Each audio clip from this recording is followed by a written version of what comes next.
Welcome to the fifth and last installment in my series about Moliere's The Imaginary Invalid. I'm Mechelle Leon of the University of Kansas.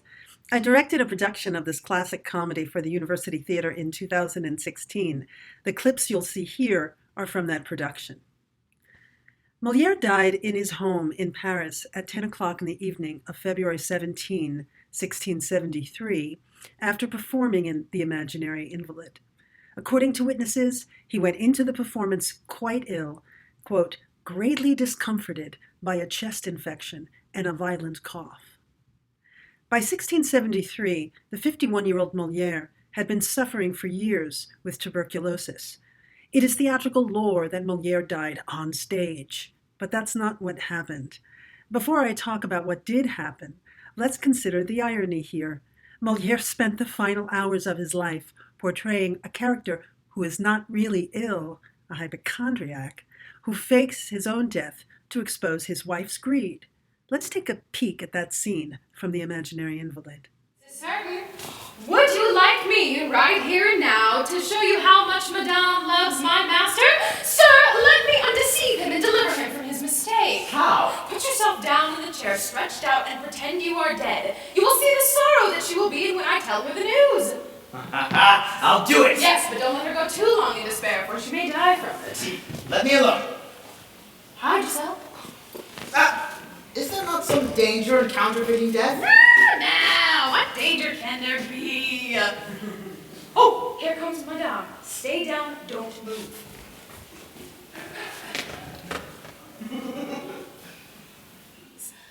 I spent the prime of my life with him, and I will take my reward. Come tonight.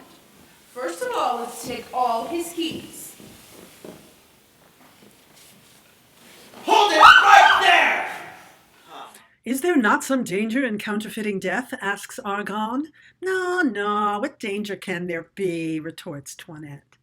The irony here could not be greater. A fake death becomes a real death. At that fateful performance, Moliere had trouble getting up after lying down for this fake deathbed scene.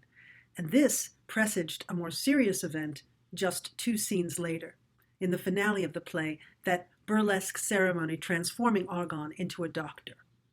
Michel Baron, an actor who was on stage with Moliere, later said, Moliere performed with much difficulty. Spectators noticed that, at the beginning of pronouncing I swear during the ceremony, he had a convulsion. Apparently, another report said blood had issued from his mouth. So here it is. Moliere went to the performance quite ill. After the deathbed scene, he had trouble getting up, and subsequently he suffered a pulmonary hemorrhage during the final scene of the play. Why did Moliere even go to the theater that day when he was so ill?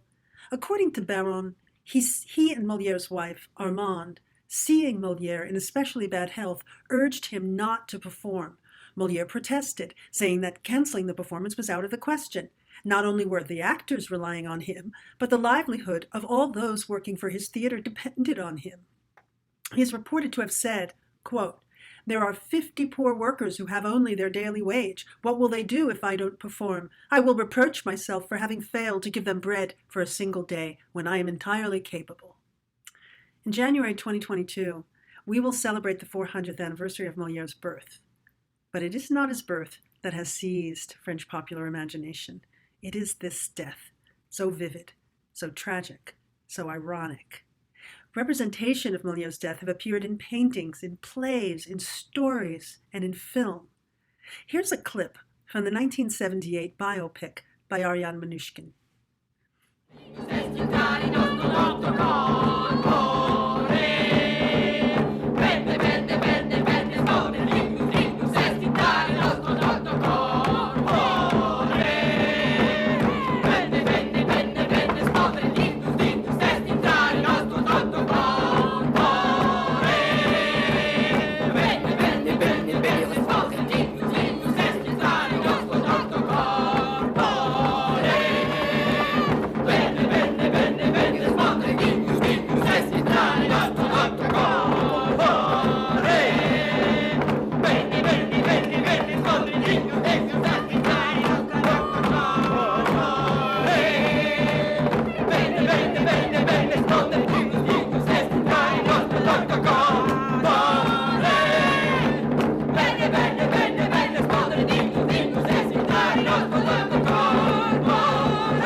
pièce. Splendide. J'ai froid. Je vais rentrer chez moi. Médecin, vite, il faut un médecin.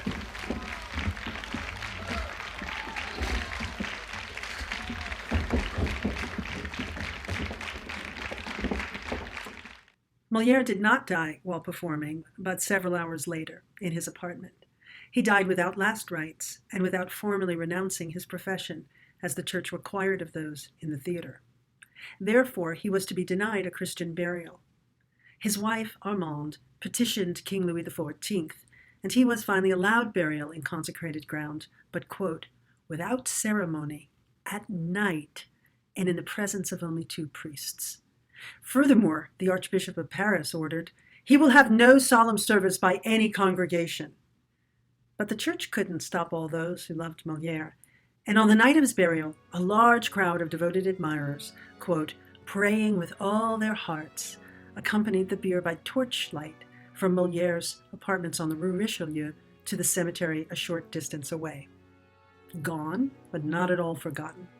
Moliere est mort, vive Moliere! For more about the actors and designers of this production, please visit kutheater.com.